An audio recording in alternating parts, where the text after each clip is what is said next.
नमस्ते मित्रों, यह है पीएच नेटवर्क। मैं हूं प्रदीप होंडो। आशा करता हूं कि आप सब ठीक होंगे। ईश्वर से यही प्रार्थना है कि आप ठीक रहें, प्रसन्न रहें। आजकल भारत और अमेरिका के बीच में जो ट्रेड वार की बात चल रही है वो सुर्खियों में है। चाहे यूट्यूबर हो, चाहे मेन स्ट्रीम मीडिया हो, वो डिस्कस कर रहे हैं कि टैरिफ वार के बारे में इसका आखिर नतीजा क्या होगा।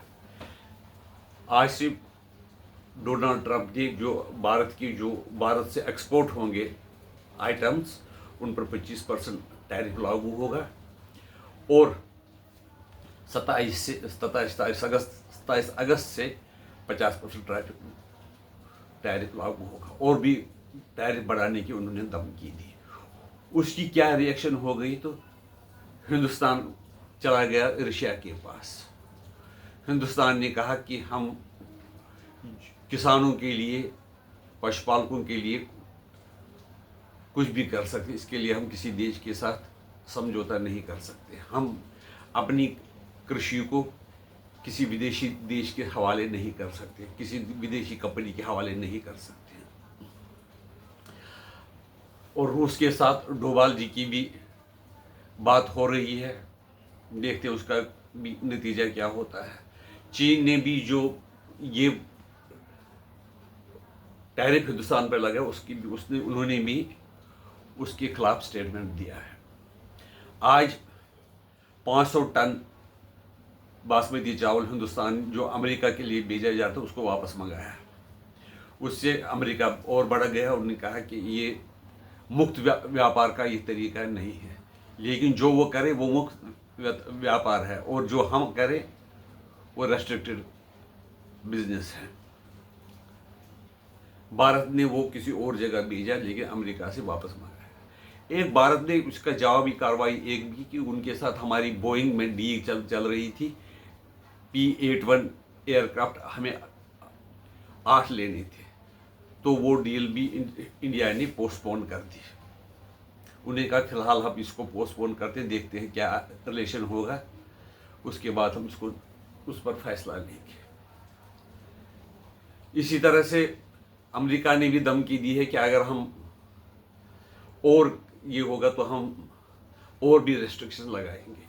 हिंदुस्तान भी सोच रहा है कि जो हमारे प्रोडक्ट हमारे यहाँ पर कंपनियाँ बनाती है, जैसे बादाम हो, एप्पल हो, या कई ऐसे आइटम्स हैं जो हमारी क्षमता है, अगर हम उस पर भी टैरिफ लगा सकते हैं। उसका सुझाव शशि थरूर ने भी दिया है कि हमें भी जवाबी टैरिफ लगाना चाहिए। हिंदुस्तान कोई जल्दबाजी में निर्णय नहीं करना चाहता है, वो सोच समझ के निर्णय लेंगे और ज़रूर लेंगे। भारत ऐसा देश बन गया है कि जो आत्मनिर्भर हो गया है और अपने सम्मान की इज्जत है। वो वाला देश नहीं है जब अमेरिका ने भारत को वो चावल रोके थे और वो सौरों को देने वाला चावल जो दे रहे थे वो भी रोके थे, और रूस को क्रायोजेनिक इंजन न देने के लिए हिंदुस्तान इसको रूस को मजबूर किया था, जो कि वो उनकी रूस और इंडिया के बीच में डील हो गई थी कि रूस भारत को क्रायोजेनिक इंजन देगा, लेकिन वो भी मना कर दिया अमेरिका के दबाव में। उस वक्त रूस भी बहुत कमज़ोर था, तो इसलिए वो कुछ नहीं कर सके, लेकिन फिर हमने क्रायोजेनिक इंजन बना लिया। इसी तरह 99 में भी उन्होंने हमें GPS सिस्टम देने के लिए मजबूर किया, जिससे कि हमारी ज़्यादा फौजी शहीद हो गए। 71 वार में भी उनका जो रवैया रहा है वो भारत के प्रति नेगेटिव रहा है। लेकिन अब 20-25 साल से रिश्ते बन रहे थे, ओबामा एडमिनिस्ट्रेशन से जब स्टार्ट हुई थी, उससे पहले क्लिंटन से, लेकिन 25 घंटे में 25 साल की जो रिलेशन है वो ट्रंप खराब कर रहा है। ट्रंप को ऐसा लग रहा है कि उसको देश की कोई भलाई से कोई मतलब नहीं, उसको कि अपना उसको फायदा होना चाहिए। अमेरिका में वॉलमार्ट ने आज से ही जो केलों की कीमत है 8% बढ़ा दी है। अगर वो 50% और जो जब से लागू होगी तो वो दुगना करेगा, तिगना करेगा केलों की कीमत। इसी तरह से दूसरे प्रोडक्ट भी वहाँ पर महंगे हो गए, महंगाई बढ़ रही है। वहाँ पर भी जो मिडिल क्लास है वो कई ऐसे है कि वो अफोर्ड नहीं कर सकते। वहाँ पर भी नहीं, सब जो हिंदुस्तान के लोग वहाँ जाते हैं कि हम वहाँ पर अरबपति बनेंगे, सारे लोग वहाँ पर अरबपति नहीं है, कुछ मिडिल क्लास लोग भी है। महंगाई बढ़ रही है। वहाँ के ये जो शेयर मार्केट में डाउनवर्ड ट्रेंड है, 1.1 ट्रिलियन 48 घंटे में कम हो गए शेयर मार्केट में। भारत भी अब सोच रहा है कि जवाबी कार्रवाई करेंगे, और इससे क्या होगा कि रूस, चीन और भारत नज़दीक आएंगे, और जो कंट्रीज, जो देश उनसे डरते थे अमेरिका से, उनमें भी हिम्मत आने लगी है। ब्राज़ील के प्रेसिडेंट ने कहा कि हम ट्रंप से बात नहीं करेंगे, अगर उसको करनी है तो वो कर ले, हम मोदी को फ़ोन लगा देंगे, हम शी जिनपिंग को फ़ोन लगा देंगे। इस तरह से अमेरिका की जो दबाव की रणनीति है वो हिंदुस्तान के साथ काम नहीं कर रही है। फिर ये कह रहा है कि हम ऐसे, लेकिन वो अमेरिकन वाले इतने चालाक है, जो प्रोडक्ट ऐसे जिनकी उनको सख्त ज़रूरत है, जैसे मेडिसिन वगैरह, उनको टैरिफ से अलग रखा गया है। अगर हिंदुस्तान वहाँ पर मेडिसिन बेचना बंद करेगी तो वहाँ पर इतनी समस्या होगी, वहाँ की हालत ख़राब हो जाएगी। अब हिंदुस्तान को भी रिटेलिएटरी एक्शन करके वो मेडिसिन वगैरह जो जहाँ पर दुखती रग पर हाथ रखना चाहिए हिंदुस्तान को।